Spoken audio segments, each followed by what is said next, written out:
So the next bacteria we are going to discuss is the Mycobacterium leprae. So the Mycobacterium leprae, these are the cylinder, slightly curved or the straight bacillus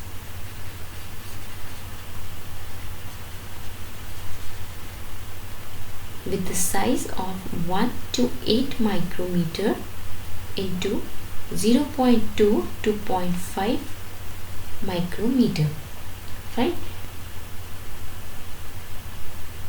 And shows morphological variations. So it is an acid fast bacilli, fine, and important point is it is gram positive. So these are gram positive. So the morphology of the Mycobacterium leprae, in this, these are the straight or slightly curved. These are gram positive acid fast bacilli. It is less acid fast than that of the Mycobacterium tuberculosis.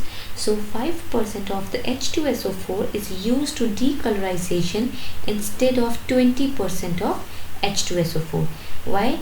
In this we are using 5% of H2SO4. Why? Because these are less acid fast than that of the Mycobacterium tuberculosis. So in this the polar bodies may be observed.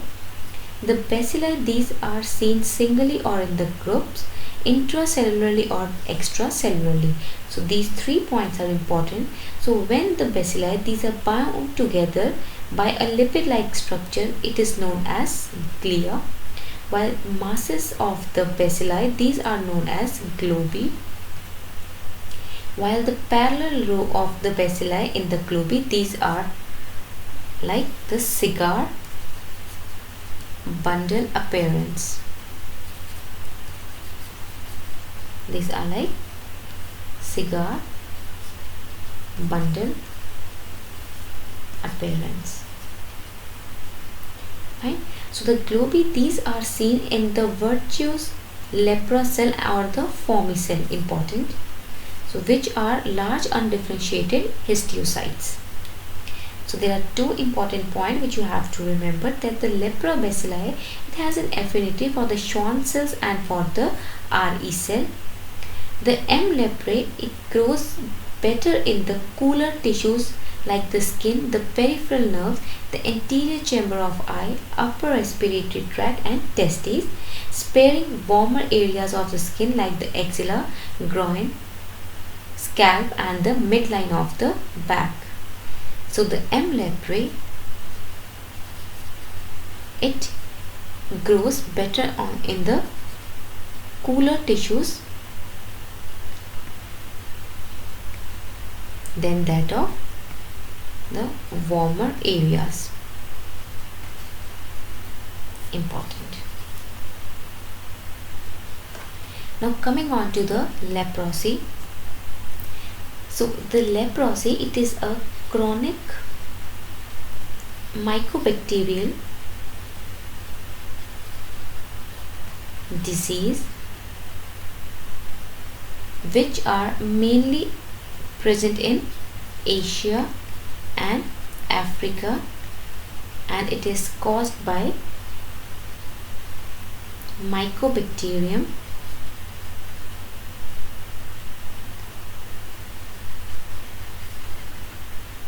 leprae. Right? So in this there are two polar types of the leprosy, the tuberculoid and the lepromatous. So in the tuberculoid, these are less severe and minimally infectious. These are associated with the HLA-DR2. In this, the skin lesions are asymmetric in distribution, and the lesions, these are less in number. These are confined to the skin and the peripheral nerve. So most common nerves which are involved are the ulnar, post-auricular, peroneal and the post-tibial, important. So these are the most common nerves involved.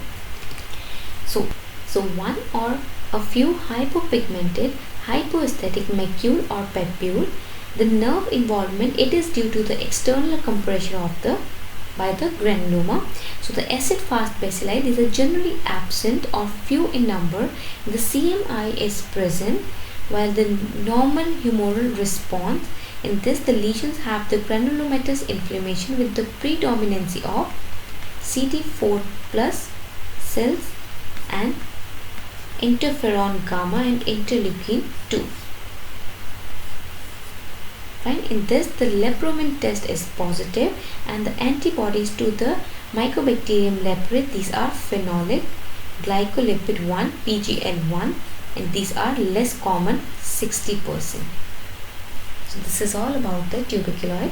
Second polar type of the leprosy is the lepromatous. So it is more severe and maximally infectious.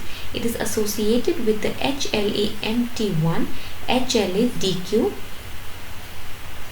MT1, HLA-DQ1. So it has a symmetric distribution. It occurs more in number. So in this, all the organ except the lungs and CNS important. So in this, multiple skin nodules or the raised plaque, the nerve involvement is due to direct invasion of the bacilli, while the multiple bacillin with the histiocyte, lepra or the virtue cells, and the outside the cell, lepra or the virtue cells important. So in this, the CMI is absent, exaggerated humoral response with the hypergamma globinemia and reverse AG ratio. So in this, non-granulomatous with the predominancy of CD8 plus. In this, the CD4 plus cells are involved, while in this, the CD8 plus cells are involved, interleukin 5 and interleukin 10. In this, the Leprae test is negative, while in tuberculosis, the Leprae test is positive. The antibodies to the PGL1, these are common, which is 95%. And in this, there is 60%. These are less common, and this lepromatous, it is more common. So these are the two important points which you have to remember. In this, the medial popliteal nerve, it is the nerve involved in the TT. It means the polar tuberculoid, while the nerve abscesses, these are most common in BT, which means the borderline tuberculoid.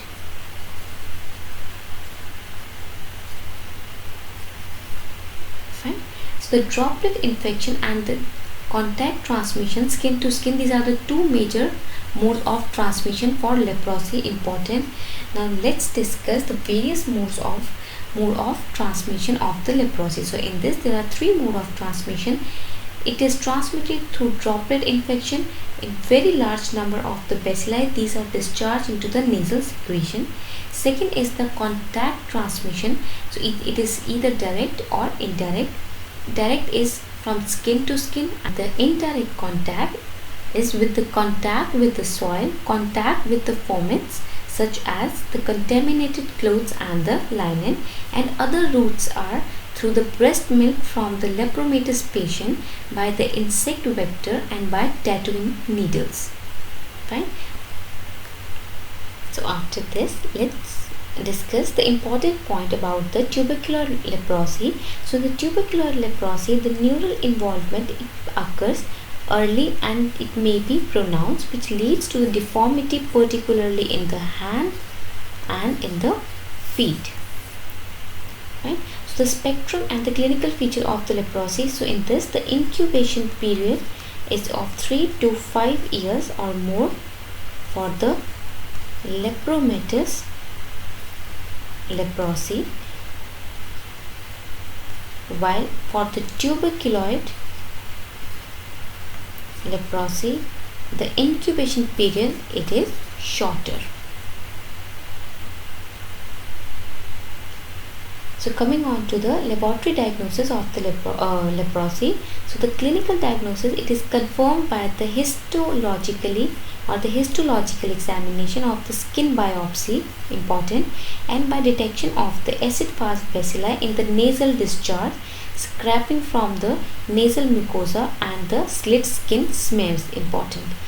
So for the clinical diagnosis, you can take the histological examination or you can take the skin biopsy by the detection of the acid-fast bacilli in the nasal discharge, scraping from nasal mucosa, and from the slit skin smears. Fine. So a minimum of 7 sites should be examined for this. Number 1, smears from the foreskin lesion, smears from both the earlobes, and 1 nasal swab. So the sample from the skin, it should be obtained from the edges of the lesion rather than from the center. So you should take the sample of the skin and you should take the sample from the edges of the lesion rather than the center of the lesion. So in this, the Leprae test, it is not used to diagnose the leprosy, important point, nor does it indicate prior contact with the lepra bacilli. A healthy person is non-endemic areas with no chance of contact with the bacillus may give a positive Leprae test.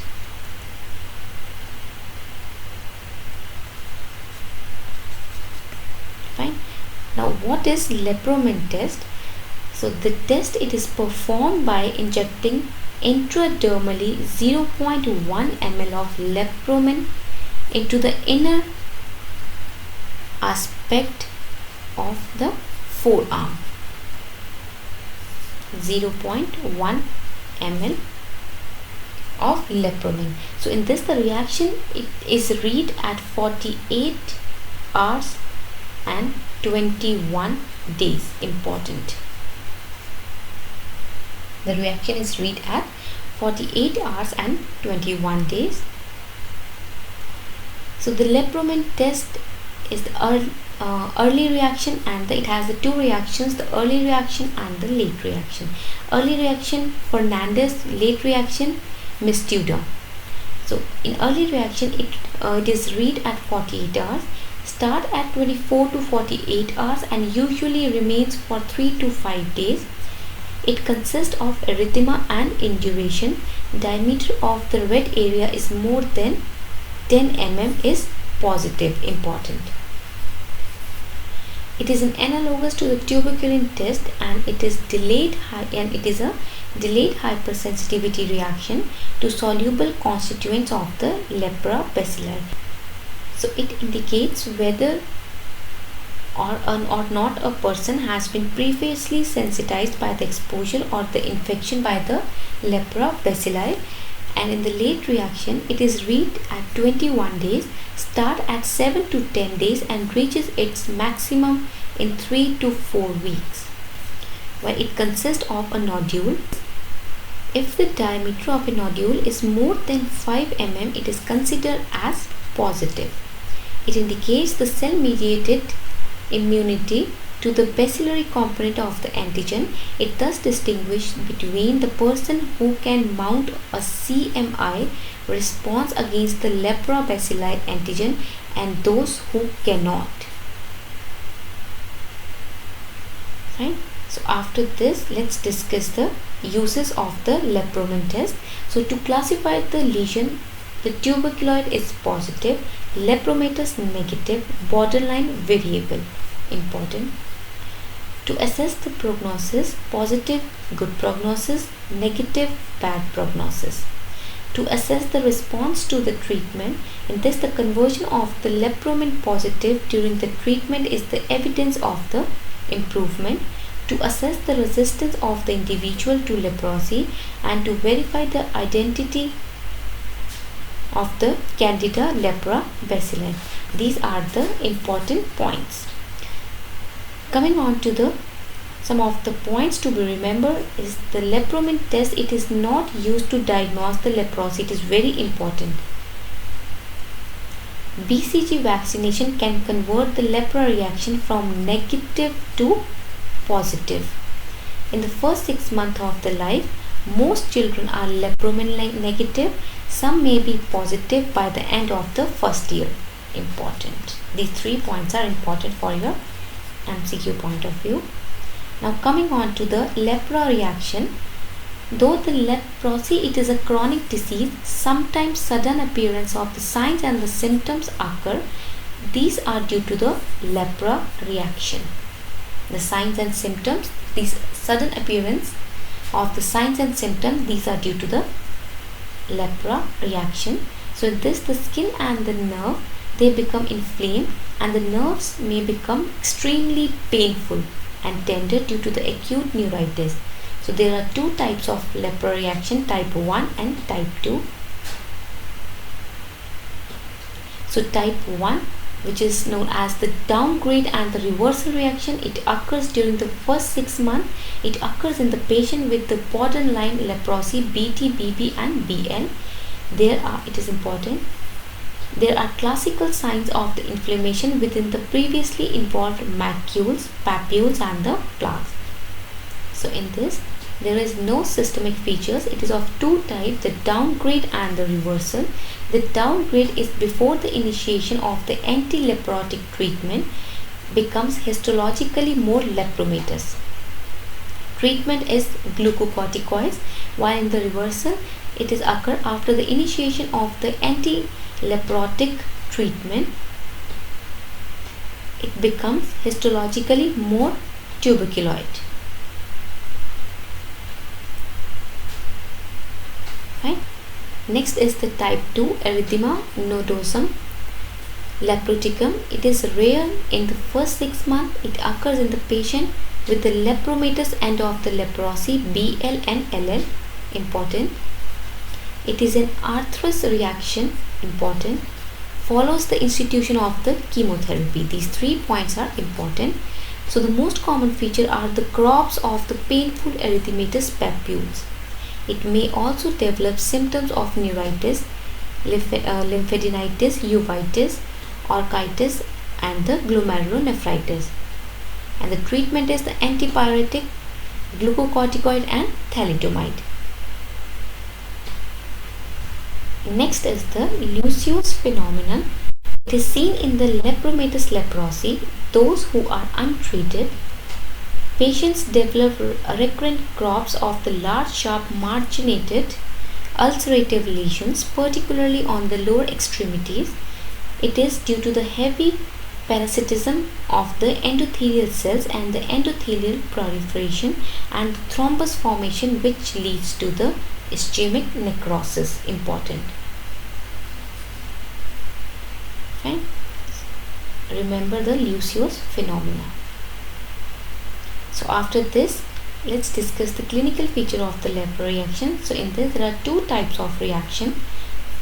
Lepra 1 reaction, lepra 2 reaction. In the lepra 1 reaction, it is a type 4 hypersensitivity. Important. There are classical signs of the inflammation in which there is redness, pain and tenderness. Important. Within the previously involved macule, papule or plaque. So the systemic feature do not occur. In contrast to type 2 reaction, in this the neuritis is common. Common is neuritis and ulnar nerve involvement is most commonly seen. So in this, neuritis is common and ulnar nerve involvement, it is most commonly seen. So lepra 2 reaction, it is also called as erythema nodosum leproticum ENL. It presenting the symptoms including the crobs of the fresh painful erythematous papules or the nodules. These are the most common presenting features. So in this, the crobs of the fresh painful erythematous papules or nodules, these are the most common presenting feature. So the systemic features are fever, malaise, arthritis, neuritis, dactylitis, orchitis, uveitis, lymphadenitis, glomerulonephritis, periostitis and hepatitis. These are the systemic features. Coming on to the treatment of the Leprae reaction. So in this type 1, type 2 and Lucius phenomena. So for the treatment of type 1, you can give glucocorticoid, but the thalidomide it is ineffective. Thalidomide it is ineffective, important point. So in the type 2, in the mild cases you can give the antipyretics. In the severe cases you can give the glucocorticoid and other drugs like the thalidomide and the chloroquine you can give. And in the Lucius phenomena, the optimum wound care and the therapy for the bacteremia. So this is all about the treatment of the Leprae reaction. In the end, let's discuss finally the treatment of the leprosy. So the leprosy it is multibacillary and paucibacillary. In the multibacillary, you can give the rifampicin 600 mg once monthly, dapsone 100 mg daily and gliflozamine 50 mg daily for 1 year. And other drugs for the leprosy are the quinolones and the minocycline. So in the paucibacillary, you can give the rifampicin 600 mg monthly and dapsone 100 mg daily for 6 months. And the recent drugs are the clarithromycin, rifampicin and the moxifloxacin. These are the recent drugs. So guys, this is all about the Mycobacterium leprae. So please go through it once and try to make the notes. Thank you.